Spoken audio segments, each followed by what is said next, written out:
સુરત શહેરના કતારગામ વિસ્તારમાં 2 વર્ષનું બાળક ખુલ્લી ગટરમાં પડી જવાની ઘટના સામે આવી હતી। ઘટનાને પગલે પરિવારજનો અને સ્થાનિકો દ્વારા બાળકની શોધખોળ હાથ ધરી હતી, પરંતુ બાળક ન મળી આવતા ફાયર વિભાગને આ મામલે જાણ કરવામાં આવી હતી। ઘટનાની ગંભીરતાને પગલે તાત્કાલિક ફાયર વિભાગ સ્થળ ઉપર દોડી આવ્યું હતું અને બાળકની શોધખોળ હાથ ધરી છે। બાળકને શોધવા ફાયર વિભાગ દ્વારા કેમેરાની પણ મદદ લેવામાં આવી છે। જો કે બાળકનો કોઈ પત્તો ન લાગતા સ્થાનિકો દ્વારા ફાયર વિભાગ અને 108 એમ્બ્યુલન્સ તેમજ પોલીસને જાણ કરવામાં આવી હતી।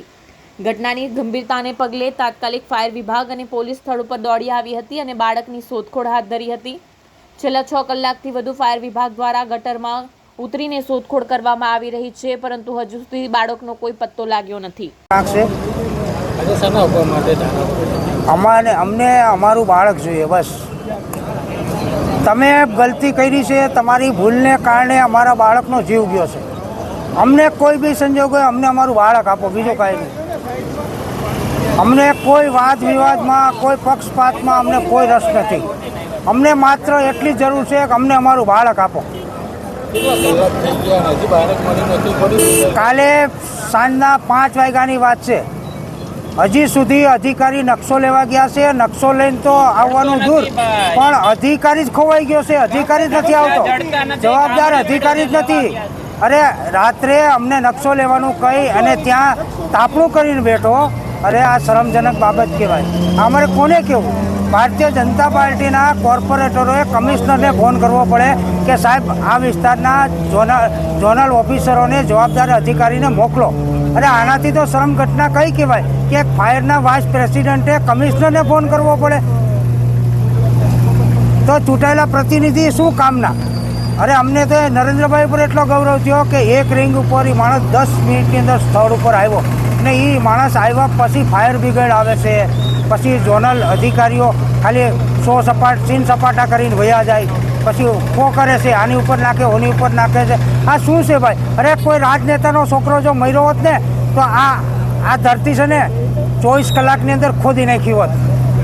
મર્યો હોય છે આગળ ધારાસભ્યનો, સાંસદનો કે સીઆરનો, કોઈ ભાણિયો કે ભત્રીજો કે છોકરો મર્યો હોય છે, ખબર પડે। અત્યારે અમારો બાળક એક સામાન્ય નાગરિકનો બાળક ગયો છે ને, મારા સમાજનો દીકરો ગયો છે ને, એટલે બાકી આગળ નેતાનો છોકરો ગયો હોત ને તો આ ગટર ગોતવી ન પડત, રાતોરાત ખોદાઈ ગઈ હોત। અત્યારે કામગીરી બસ અમારી એટલી જ છે કે અમને પહેલાં અમારું બાળક આપો, પછી અમે આગળની જે પણ કાર્યવાહી કરવી પડશે, જેને પણ સસ્પેન્ડ કરવા પડશે એ અમે કરવા માટે પણ તૈયાર છીએ। આખો સમાજ એક થઈ, એક સમાજ ને એક સમાજ, અમારી તાકાત, અમારો સમાજ। 5:45 पे फायर कंट्रोल रूम में कॉल मिला कि एक छोटा बच्चा 2 साल का यहाँ चैम्बर में गिर गया मैनहोल में, और इमीडिएट फायर ब्रिगेड की 3 गेट से गाड़ी आई और फिर सर्च किया, एक मैनहोल जो खोल के आगे बढ़ते गए। अभी 4 मैनहोल खोल चुके हैं अभी, और सर्च की कार्रवाई चालू है, क्योंकि अभी कम से कम 5 से 6 फीट पानी है अंदर चैम्बर में। तो स्कूबा सेट और जो कैमरा है, अंडर वाटर कैमरा और ब्रीदिंग ऑपरेटर सेट, इसकी मदद ली जा रही है, और सभी अपना फायर के जो जवान है लगे हुए हैं, तो कामगिरी चालू है अभी। अभी बता नहीं सकते कि फ्लो की वजह से बच्चा कितना आगे जा सकता है, तो इसलिए सभी लोग लगे हुए हैं, कोशिश जारी है। कितने फायर स्टेशन से कितने लोग आए? अभी 5 फायर स्टेशन से गाड़ियाँ हैं और करीब 10 से 12 गाड़ी इधर है। उसमें ब्रीदिंग ऑपरेटर वैन है और रेस्क्यू व्हीकल है, डिवाटरिंग पंप भी है, तो जोन वाले एसएमसी पूरा स्टाफ इधर है, तो सभी लोग लगे हुए हैं।